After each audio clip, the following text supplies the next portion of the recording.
इस देश में समय आ गया है कि समान नागरिक संहिता लागू हो।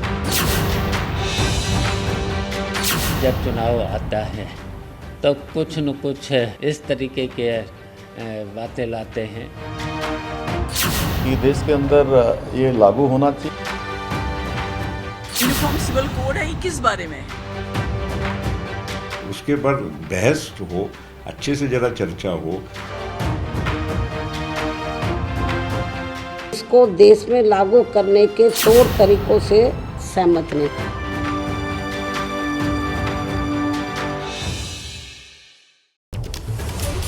देश के प्रधानमंत्री ने मंच से खड़े होकर कह दिया है कि एक घर में एक ही कानून से घर चलाया जा सकता है, वरना घर बर्बाद हो जाएगा।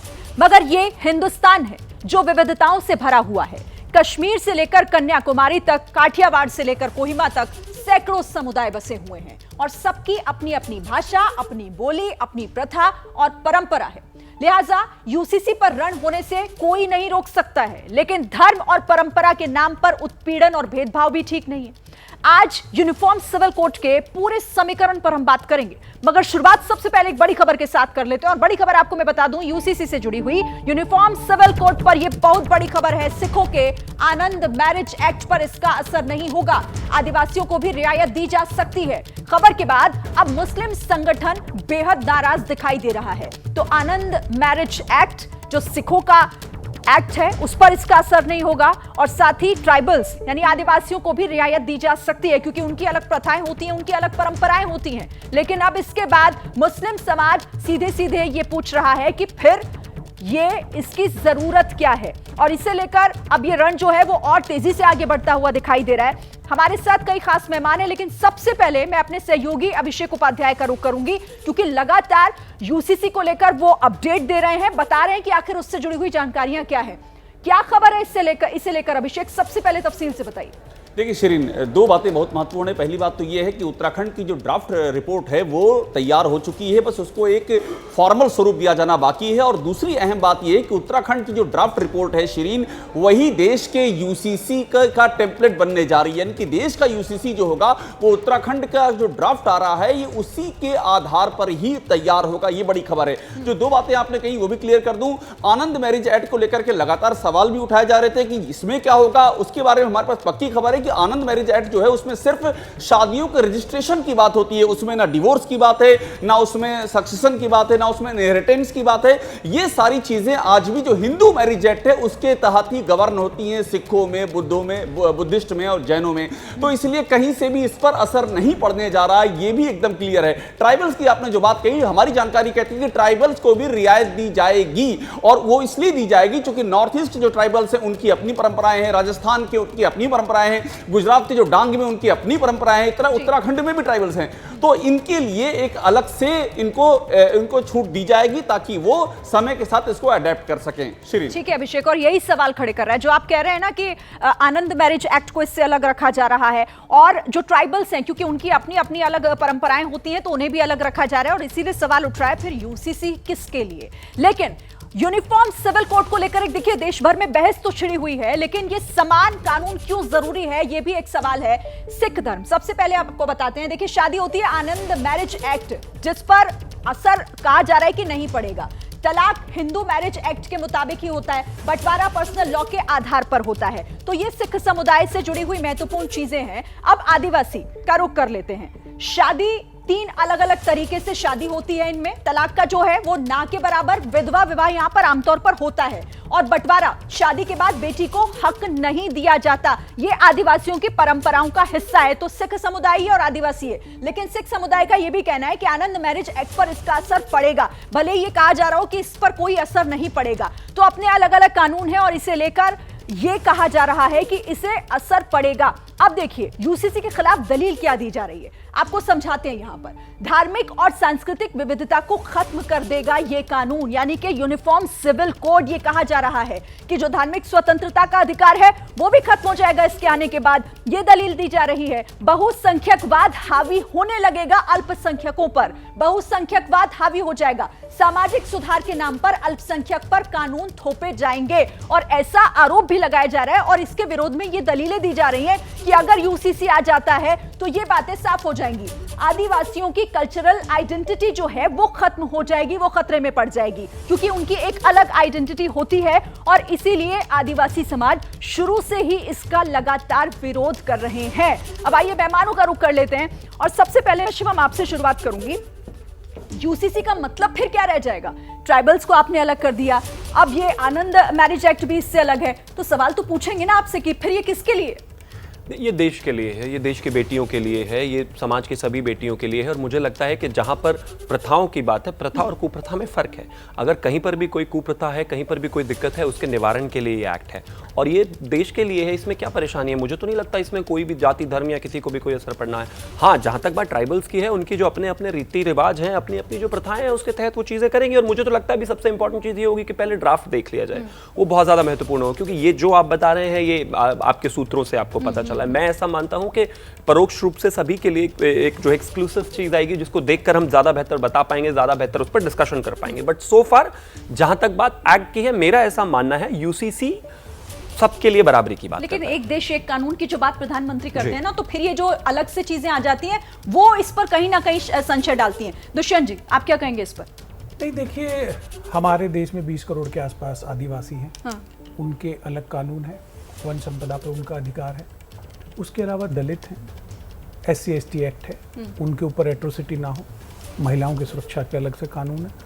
तो एक विविधता है, उस विविधता को हमें किस तरह से एकजुट रख के कानून बनाना है, तो ये चुनौतीपूर्ण कार्य है। अभी ड्राफ्ट नहीं आया है तो उसकी कोई आलोचना तो नहीं की जा सकती, लेकिन हाँ, लोगों को ध्यान में रखना चाहिए कि 80 करोड़ लोग जो 5 किलो राशन के ऊपर आज जीवन जिनका निर्भर है, जो आर्थिक रूप से कहीं ना कहीं एक संघर्ष के दौर में है, उनके जीवन पे क्या असर पड़ेगा, एक सोशल इम्पैक्ट असेसमेंट होना चाहिए। कोई भी कानून आता है, उसका एक सामाजिक असर पड़ता है। आपके मुताबिक कैसा असर पड़ेगा? जी बिल्कुल, देखिए, अगर यूसीसी लागू हो जाता है तो जो हमारे आदिवासी हैं, कहीं उनके जो जंगल पे जो अधिकार है, जिसके सदियों से, पीढ़ियों से वो लोग अपना जीवन यापन करते हैं, उनका जो अर्थव्यवस्था वो भी उसी से चलती है। उसी वो तो कहा जा रहा है ना सर कि आदिवासियों को इससे अलग रखा जाएगा, वो तो कहा जा रहा है। अब देखना होगा, ठीक है, कहा जा रहा है, अच्छी बात है, लेकिन क्या वो ड्राफ्ट में शामिल होता है या नहीं होता है, वो तो समय बताएगा। दलितों के लिए जो हरिजन, जो SC ST एक्ट है, उसके ऊपर, उनके ऊपर अभी जो बातें निकल कर आ रही हैं सूत्रों से, हम उस पर बात कर रहे हैं और वो ये बता रही हैं कि आदिवासियों को उससे अलग रखा जाएगा। मुफ्ती कासमी सर, आपको क्या लग रहा है, क्यों लग रहा है कि ये मुस्लिम समाज में ये मैसेज क्यों जा रहा है, या फिर वहां से विरोध की आवाजें क्यों आ रही हैं? देखिए, माननीय प्रधानमंत्री श्री नरेंद्र मोदी जी ने भोपाल से ये बात कही कि कुछ लोग इस पे अनर्गल बातें करने का प्रयास कर रहे हैं और वो वर्गला रहे हैं। अभी जैसे उत्तराखंड की आपने बात की, उत्तराखंड में श्री धामी जी मुख्यमंत्री उत्तराखंड, वो एक ड्राफ्ट आने वाला है, सूत्रों के हवाले से जो ड्राफ्ट है वो तैयार हो चुका है और उन्होंने अच्छी पहल की है। कम से कम एक मुख्यमंत्री ने अच्छी पहल की है और प्रयास किया है इस चीज़ का कि वो एक ड्राफ्ट सामने लाएं। और लॉ कमीशन ने ये अपनी वेबसाइट पे डाला है कि आप अपने सुझाव हमें दें। ये देश एक लोकतांत्रिक देश है और लोकतंत्र की बिना पर श्री नरेंद्र मोदी जी इस देश के प्रधानमंत्री बने हैं। मैं समझता हूं कि देश का ऐसा प्रधानमंत्री जिसने सारी चीज़ों को प्रैक्टिकली देखा हो, यकीनी तौर से उनकी सरकार भी पारदर्शिता को ध्यान में रखेगी और ऐसा ड्राफ्ट आएगा जो हमारी इक्वलिटी को और हमारी एकता को ये आप समझ रहे हैं, ये हम लोग समझ रहे हैं, लेकिन बाकी लोग क्यों नहीं समझ पा रहे हैं? सवाल यही है। रामकृपाल जी, आपके पास आती हूं, एक बड़ी खबर आ रही है। यूनिफॉर्म सिविल कोड पर एसपी के सांसद ST हसन का एक बड़ा बयान सामने आया है और वो कह रहे हैं कि मुस्लिमों को सौतेली औलाद समझती है सरकार। सिखों आदिवासियों को बाहर रखने से भड़क गए हैं ST हसन और उसके बाद उनका ये बयान सामने आया है, यूसीसी सिर्फ मुसलमानों को परेशान करने के लिए लाया जा रहा है। भारतीय जनता पार्टी मुसलमानों को भारत की सौतेली औलाद समझती है, वही डिस्क्रिमिनेशन वो हर जगह करती है। बाकी सब सगे हैं, मुसलमान पराए हैं। मुसलमान से किसी को कोई परेशानी नहीं, मुसलमानों के कानूनों से किसी को कोई परेशानी नहीं, सिवाय भारतीय जनता पार्टी के। अगर आप इसमें भी डिस्क्रिमिनेशन करेंगे कि आपने आदिवासियों को अलग कर दिया, जहाँ पे ऐसे ऐसे कस्टम्स हैं जो आप सोच भी नहीं सकते, जहाँ बहन और भाई की शादी हो जाती है, जहाँ पर कुछ ऐसी जातियाँ हैं कि जहाँ एक एक औरत के 5-5 पति हैं, वो भी अलाउड है। जहाँ मामा भांजे की शादी हो जाती है। यकीनी तौर पे जो मुसलमानों के शरई कानून है, जो कुरान पाक में मुसलमानों को हिदायत दी गई हैं, उसमें ना तो मुसलमान इंटरफेरेंस चाहता है, और अगर आप इसको कर भी देंगे तो मुसलमान उसको मानने को तैयार नहीं है। अगर कोई भी आदमी ये कहता है कुरान उसके लिए अहमियत नहीं रखता, यूसीसी अहमियत रखता है, तो मैं समझता हूँ उसको इस्लाम को छोड़ देना चाहिए, वो कहीं और चला जाए। तो एसटी हसन जो ये कह रहे हैं कि ये सिर्फ मुसलमानों को परेशान करने के लिए लाया जा रहा है और प्रधानमंत्री पर सवाल भी खड़े कर रहे हैं। बहरहाल, लेकिन यूनिफॉर्म सिविल कोड, इस पर चर्चा हो रही है। सवाल ये है कि आखिर ये है क्या। आपको समझाते हैं। देखिए, शादी, लड़कियों की उम्र बढ़ेगी, शादी की उम्र जो है वो बढ़ाई जाएगी। तलाक की अगर हम बात करें तो पति पत्नी को उसके बाद समान अधिकार दिए जाएंगे। तलाक लेने की प्रक्रिया जो है वो समान अधिकार दोनों को लेकर होगी। गोद लेना, अडॉप्शन को लेकर ये मुस्लिम महिलाओं को भी इसका हक मिलेगा। अगर यूसीसी आता है तो इसको लेकर उत्तराधिकार की बात करें तो लड़का लड़की में बराबरी, जेंडर इक्वालिटी जो है वो साफ यहां पर दिख रही है। बहुविवाह, इस पर सीधे सीधे रोक लग जाएगी। हलाला पर भी रोक लगेगी। इद्दत, इस पे भी रोक लग जाएगी। और लिव इन रिलेशन, डिक्लेरेशन देना होगा इसका लिव इन रिलेशनशिप में अगर आप हैं तो ये वो तमाम बातें हैं जिसको लेकर ये कहा जा रहा है कि ये यूसीसी का हिस्सा है और इसे सामाजिक सुधारों से जोड़कर देखा जा रहा है। हमारे साथ एक और खास मेहमान जुड़े हुए हैं, यास्मीन फारूकी और दानिश कुरैशी भी हमारे साथ हैं। यास्मीन, सबसे पहले मैं आपके पास आती हूं। यूसीसी की जो एक बात निकलकर सामने आ रही है और सरकार भी लगातार ये कह रही है कि ये तो महिलाओं के हक के लिए है, महिला सुधारों के लिए है, फिर आपत्ति क्या है इस पर?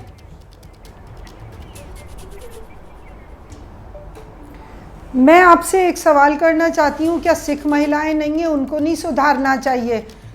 मेरी आवाज इको हो रही है, इसलिए थोड़ा सा कह दीजिए कि ठीक कर दें।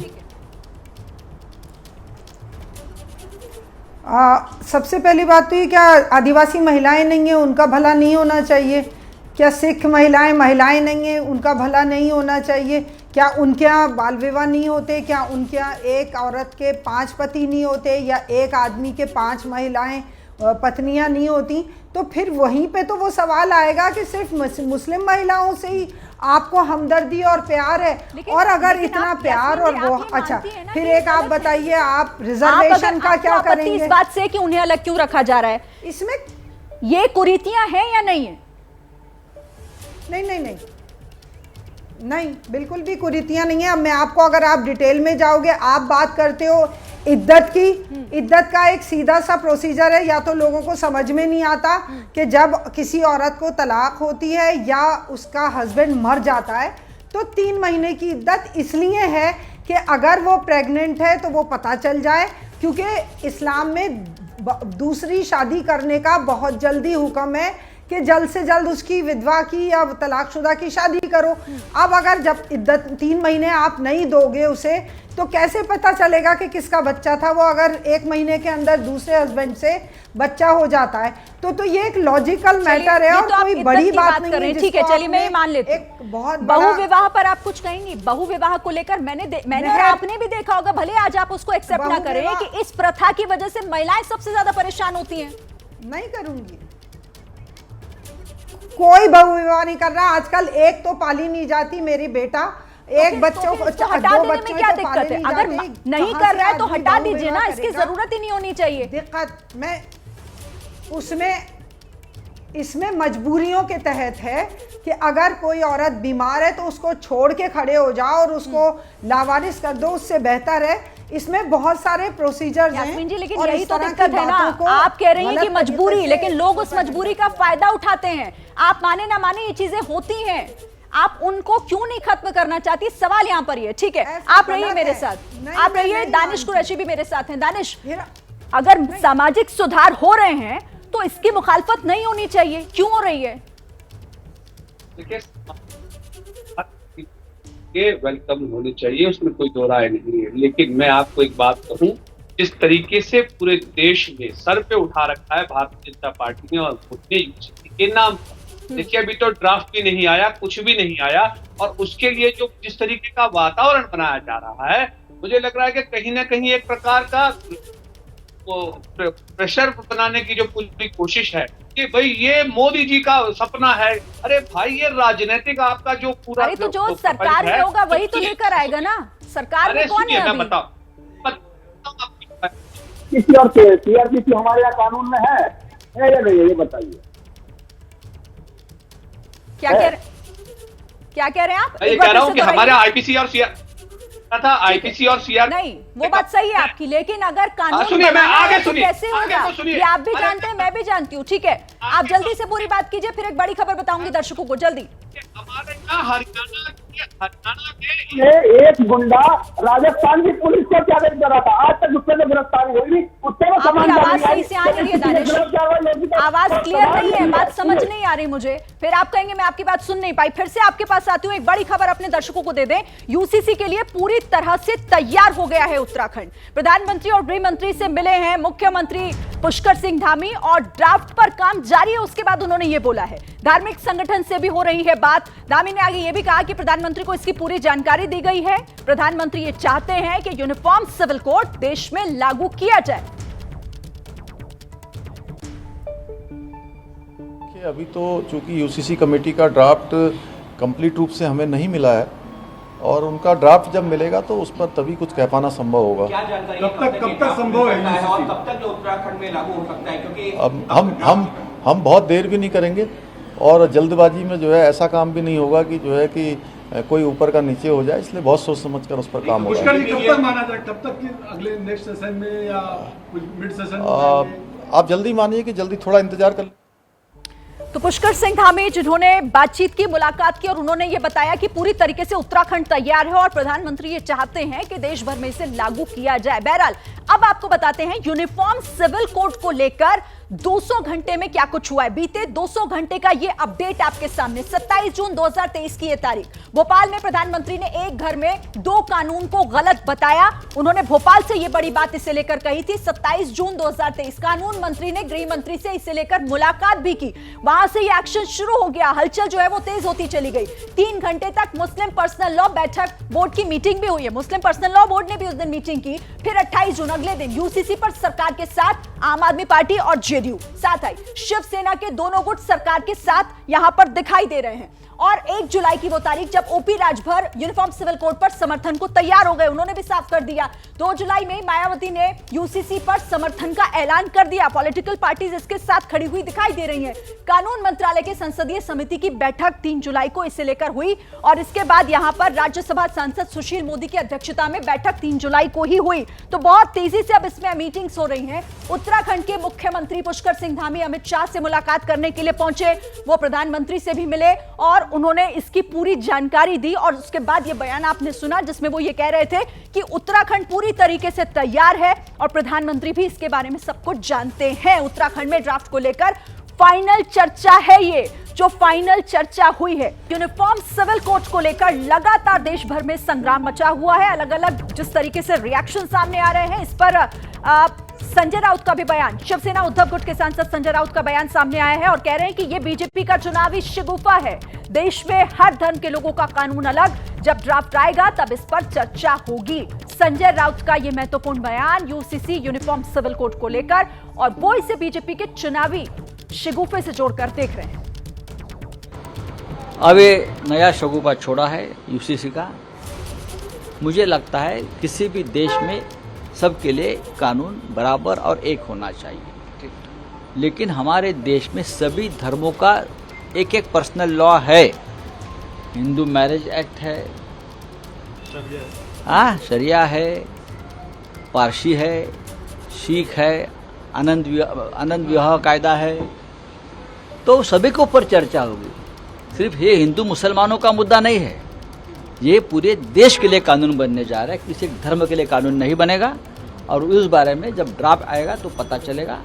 हम ये भी चाहते हैं कि अगर देश हित में अगर एक कोई चीज़ बनती है, सभी धर्मों के लिए एक चीज़ बनती है, तो उसके ऊपर डिबेट होनी चाहिए। चलिए, तो संजय राउत को आपने सुना जो इसे कह रहे हैं कि ये बीजेपी का चुनावी शिगुफा है। इस पर बात करने के लिए मैं रुक कर लेती हूँ। मेरे सहयोगी अभिषेक भी हमारे साथ लगातार बने हुए हैं। अभिषेक, इसको लेकर पॉलिटिकल पार्टी समर्थन में तो है, लेकिन क्या ये मजबूरी हो जाती है इस तरीके से उस पर बयान देना या उसकी आलोचना करना? देखिए, ये इस समय पूरा पॉलिटिकल पार्टियों के लिए ये तलवार की धार जैसा इशू बन गया, खासतौर पर उनके लिए जो कि बीजेपी की मुखालफत करती हैं। अब आप सोचिए, आप दुविधा देखिए, कांग्रेस ये कह रही है ऑफिशियली कि ड्राफ्ट आने दीजिए, पढ़ेंगे फिर हम चर्चा करेंगे। लेकिन केरल में बाकायदा वहां की केरल कांग्रेस ने आंदोलन छेड़ दिया यूसीसी के खिलाफ, क्योंकि वहां पर लेफ्ट ने पहले से बढ़त ले रखी है, तो उनको लेफ्ट को काउंटर करना है। तो वहां पर के सुधाकरन जो केरल कांग्रेस के अध्यक्ष हैं, बाकायदा उन्होंने एक मुहिम छेड़ दी है कि इसको खत्म किया जाए। तो ये तलवार की मैं दोधारी तलवार कह रहा हूं, इसको चलना बड़ा मुश्किल है। इस पर अच्छा शब्द इस्तेमाल अभिषेक आपने किया है कि तलवार की धार जैसी हो गई है विपक्ष के लिए। ठीक है, आगे भी आपसे बात करूंगी। एक बड़ी खबर छत्तीसगढ़ में डिप्टी सीएम यूसीसी के साथ, ये छत्तीसगढ़ में डिप्टी सीएम यूसीसी के साथ नजर आ रहे हैं। टीएस सिंहदेव की तरफ से यह बयान है, यूसीसी को लागू करने के पक्ष में वो दिखाई दे रहे हैं और कह रहे हैं कि सबको साथ लेकर चलना चाहिए। इसकी वकालत टीएस सिंहदेव ने की है। यहां भी मुझे लगता है कि यूसीसी एक तो राज्य के चुनाव का कोई मुद्दा नहीं है, लोकसभा के चुनाव आते तक भी लोग समझ जाएंगे कि बाकी बातें खत्म होने के बाद अब सर्जिकल स्ट्राइक नहीं है, अब पुलवामा नहीं है, अब 370 नहीं है, अब राम मंदिर नहीं है, अब क्या? तो एक नया शगुफा यूसीसी के नाम पे लोगों को विभाजित करके भावनात्मक रूप से और वोट लेने का। तो टीएस सिंहदेव को आपने सुना, लेकिन विपक्ष को लेकर ये क्या ना निगला जा रहा है ना उगला जा रहा है। रामकृपाल जी मैं आपसे समझूंगी, लेकिन उससे पहले इसका एक गणित दिखा देते हैं। यूनिफॉर्म सिविल कोड का गणित क्या है, आप इसे समझिएगा। देखिए राज्यसभा में क्या स्थिति है, 245 कुल सीटें हैं, 8 खाली, वर्तमान सीट 237, बहुमत 119 का आंकड़ा यहां पर चाहिए। बीजेपी के पास 91 है, सहयोगी 17, कुल मिलाकर यहां पर 108, लेकिन बहुमत से 11 कम, 108 है, बहुमत से 11 कम। उधर आइए 7 जो आएंगे, आम आदमी पार्टी 10 है, शिवसेना उद्धव ठाकरे वाली उनके पास 3 है, 5 जेडीयू, कुल मिलाकर हो जाते हैं 18 और यहां ये टोटल नंबर 126, यानी जो बहुमत चाहिए उससे भी 7 ज्यादा है यहां पर। और ये गणित कहता है कि राज्यसभा में भी जो राय है वो मुश्किल नहीं होगी। लेकिन रामकृपाल जी विपक्ष के लिए स्थिति कुछ ऐसी हो गई है कि ना निगला जा रहा है ना उगला। देखिए श्री जी, मानवाधिकारों की लड़ाई जो है ना, ये बहुत पहले से चल रही है, सदियों से चल रही है। जैसा मैं आपके यहाँ एक बार पहले भी कह चुका हूँ, ये लड़ाई कभी एक जमाने में आब्सोल्यूट मोनार्की होती थी, कहा जाता था सब कुछ राजा का है, आपकी जान भी राजा की है। वहां से लड़ते लड़ते इंसान आज यहाँ पहुंचा है। माइक में आपकी कुछ प्रॉब्लम आ रही है, माफी के साथ आपको रोकना होगा मुझे, जैसे ये ठीक होता है। शमुन जी आप कुछ कहना चाह रहे थे, फिर मैं आपके पास आती हूँ।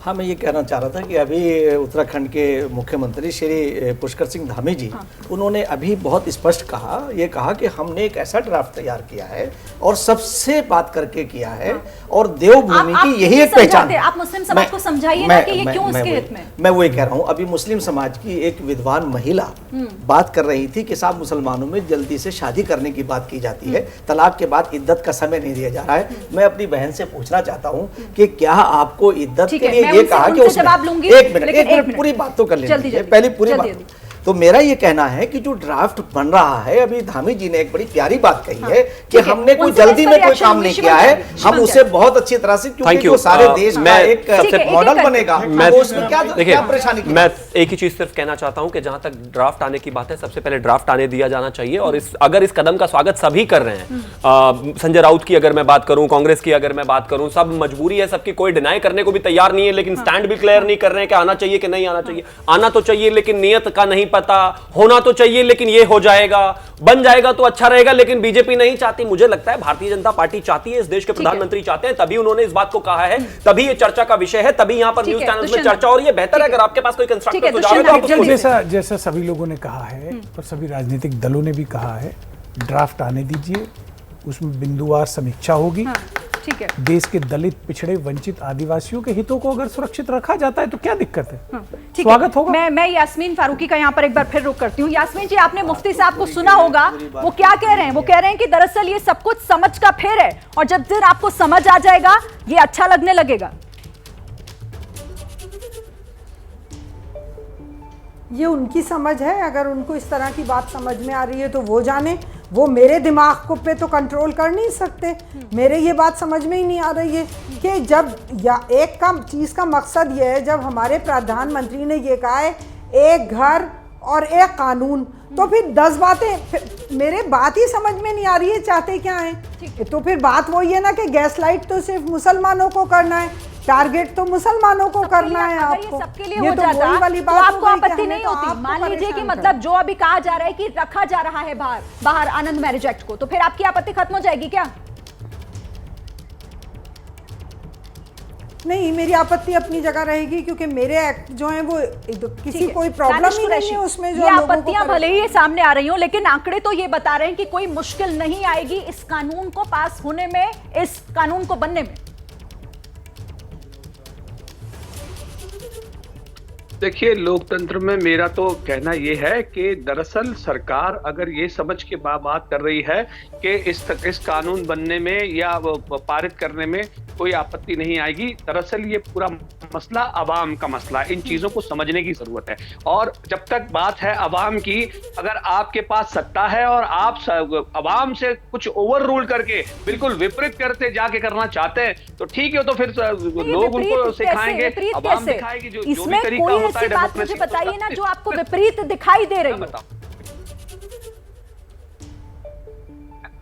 मैं सुनिए, मैं वही कह रहा हूं जैसा कि फारूकी।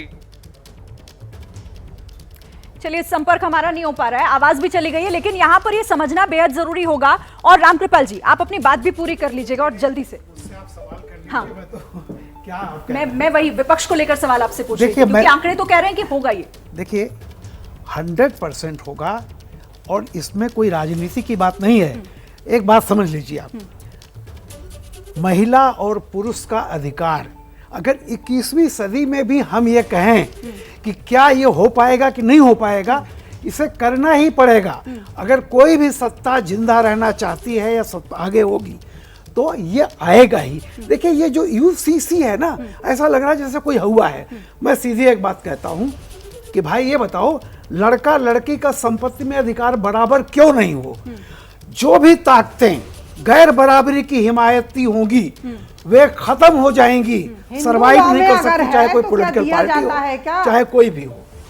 देखिए, और इसलिए बता रहा हूँ, विवाह है, गोद लेने का अधिकार है। आप बताइए, बैंकिंग लॉ सबके लिए समान है, लड़की को भी वही इंटरेस्ट मिलता है, लड़के को भी वही मिलता है। यास्मीन फारूकी शायद आपसे सवाल करना चाहती हैं। यास्मीन फारूकी, क्या कहना चाह रही हैं आप इस पर? क्योंकि ये तो कह रहे हैं कि अधिकार अगर समान हो जाए महिला और पुरुषों के, तो उसमें आपको क्या दिक्कत है? मैं एक सवाल करना चाहती हूँ इनसे, क्या जैसे हिंदू लॉ में महिला और पुरुष का अधिकार बराबर का है संपत्ति में, क्या आप मुझे एनालिसिस करके बता सकते हैं क्या कि कितनी महिलाओं को अधिकार मिला है? क्या आप क्या वसीयत नहीं है? क्या जो आप सवाल कर रही हैं, इसका मतलब ये है कि चोरी नहीं रुक रही है, इसका मतलब चोरी का कानून हटा दिया जाए। आप तो ऐसी बात कर रही हैं, अगर रेप हो रहा है तो इसका मतलब यह है कि रेप का कानून हटा दिया, उसको तो रोक लो। जी नहीं, जी नहीं, अधिकार लेके रहेंगी। ये देखिए, अधिकार की लड़ाई, एक बात बताऊं आपको, इक्वालिटी, लिबर्टी, फ्रेटर्निटी 1789 में कही गई। लेकिन आप भी तो अपने एनालिसिस में क्लियर नहीं दिखाई दे रही है ना, आप भी तो नहीं बता पा रही। ठीक है, मैं आप दोनों को रोकती हूँ, एक बड़ी खबर बता देते हैं पहले। बड़ी खबर, यूनिफॉर्म सिविल कोड को लेकर मुस्लिम समाज की बैठकें भी हो रही हैं लगातार। केरल में मुस्लिम संगठन ने एक बड़ी बैठक की है। यूसीसी के खिलाफ देश के कई मुस्लिम संगठन सामने आ रहे हैं और बैठकें करके रणनीति बनाई जा रही है। यूसीसी को लेकर एक तरफ देखिए कानून बनाने को लेकर एक्शन तेज, ड्राफ्ट बनने की लगभग तैयारी और जैसा मीटिंग्स हो रही हैं, दूसरी तरफ मुस्लिम समाज की बैठकें भी जारी हैं। शमून कासमी जी, ये मुस्लिम समाज बैठकें कर रहा है, इसका मतलब यही समझ आ रहा है ना कि विरोध जो है वो आने वाले दिनों में और बड़े तौर पर दिखाई देगा। देखिए, मैंने मुस्लिम पर्सनल लॉ बोर्ड के नवनियुक्त अध्यक्ष से ये बात कही कि आपको टकराव का रास्ता नहीं, संवाद का रास्ता इख्तियार करना चाहिए। मुस्लिम समाज को ये समझना चाहिए कि अगर रिफॉर्म की कोई बात हो रही है और कुरीतियां हैं, हाँ। जैसे फॉर एग्जाम्पल कोई कुरान पाक के अंदर या अल्लाह ने ये नहीं कहा था कि जिस अंदाज पे तुमने हलाला की रस्म को हाँ। कुछ नालायकों ने किया, उनके ऊपर मैं तो गवर्नमेंट से कहूंगा, क्योंकि इनके अंदर तो ताकत नहीं है, हाँ। उनके ऊपर कार्रवाई होनी चाहिए जिन्होंने इस एक्ट का मिसयूज किया। हाँ। और दूसरे 3 तलाक का कोई मसला ही नहीं था, यानी सिर्फ ये था, शेरी मैं बताऊं कि अगर किसी की बीवी को किसी ने तलाक दे दिया, उसने कहीं और विवाह कर लिया, उसने वो मर गया या उसने छोड़ दिया, तो उसमें यह था, 1 मिनट पूरी कर दूं बात, ताकि वो लौट जाए, वो अपने शौहर के साथ लौट जाए, इतना था। और इन नालायकों ने उसके अंदर सारी, अब जवाब ले लेती हूँ। आपने क्लियर किया ना यास्मीन कुरैशी। कौन हलाला? फारूकी, माफ अरे मैं ये कीजिएगा। आप वाली समझ लीजिए बात को, समझिए पहले, बगैर समझे मत बोलिए, पहले समझ लीजिए। मैंने ये कहा कि जबरदस्ती हलाला करवाया जा रहा है मौलाना, बोर्ड को हमें रोकना चाहिए था, हमें रोकना चाहिए था, हमें एक कुप्रथा आई, उसे किसने रोका? रोकना चाहिए था ना। सैकड़ों लोगों ने किया है, सैकड़ों दुकानें खोल के बैठ गए थे लोग, उनके स्टिंग हुए हैं, स्टिंग होकर सामने आए हैं। उन गलतियों के सामने हमें खड़े होना चाहिए था, ना कि हमें खामोशी के साथ तमाशा देखना चाहिए। नहीं यास्मीन फारूकी जी, यहाँ पर ये कह देना कि ऐसा नहीं होता, ये कहने से सच नहीं हो जाएगा। आप उन चीजों को, आप उन खबरों को नहीं दरकिनार कर सकती ना। हलाला होता आया है, इन कुरीतियों को गलत तरीके से, आपके कहने से, मेरे कहने से नहीं, मेरे कहने से नहीं, आपको उन महिलाओं से मिलना चाहिए जाके। मैं मानती नहीं, आपके मानने से नहीं होगा ना। ऐसा कानून नहीं है कहीं के हलाला किया जाए। मैं यही तो कह रहा हूँ कि जिन्होंने ऐसा किया उनके खिलाफ कार्रवाई क्या की? सकती नहीं तो फिर तो यहाँ पर बात सिंपल सी ये है ना, आप फिर इसके आप कहिए कि ठीक है हलाला नहीं है तो खत्म कर दिया जाए। क्यों नहीं चिल्लाती नहीं जाता? नहीं चिल्लाने की बात नहीं करती। एक मिनट यास्मीन जी, एक सेकंड रुकिए, एक मिनट यास्मीन जी। फिर आप खुद कह रही है ना कोई हलाला नहीं, तो अगर इसे हटाया जा रहा है तो फिर कह दीजिए कि बिल्कुल हटा दीजिए, जरूरत ही नहीं है। मैं नहीं मानती। क्या नहीं मानती? क्या नहीं मानती है? मैं नहीं मानती हलाले को। हाँ, हलाला मैं नहीं मानती। नहीं कहता मेरी बात, मैं तो या तो बोल लूं, मैं आराम से। मैं आपको इसलिए कहना चाह रहा हूं कि कुरान उसके खिलाफ है, इस्लाम खिलाफ है, और फिर अगर किया तो हमने क्यों नहीं रोका उसे? मैं तो ये कहना चाह रहा हूं आपसे, अगर कहीं हमारी महिलाओं के, हमारी बहनों के साथ ज्यादती हुई और उन्हें 3 तलाक गलत दी तो क्यों नहीं रोका हमने इस कुप्रथा को? कौन है उसका जिम्मेदार? बताइए आप। यास्मीन जी आपसे पूछ रहे हैं, चिल्लाना बंद करें तो बताऊं? बोलिए। आप चिल्लाने की बात कर रही हैं, मैं आपसे पूछ यही तो पूछ रहा हूं। आप सुन लेते हैं। क्या के लिए इस्तेमाल कर रही हो? एक मिनट यास्मीन जी बोलिए। भाई मेरी बात सुनिए, गलत को गलत कहा जाता है और हलाले को कोई भी सही नहीं कह रहा।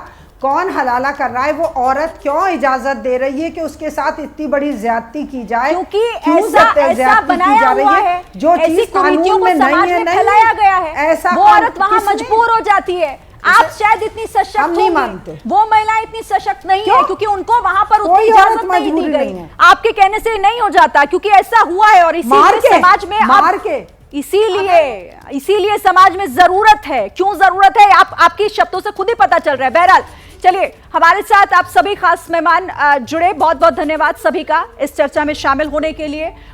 हमारे साथ यहाँ पर दानिश कुरैशी और साथ ही यहाँ पर यास्मीन फारूकी, और स्टूडियो में भी मेरे साथ मेहमान जुड़े हुए थे। बहुत बहुत धन्यवाद आप सभी का इस चर्चा में शामिल होने के लिए।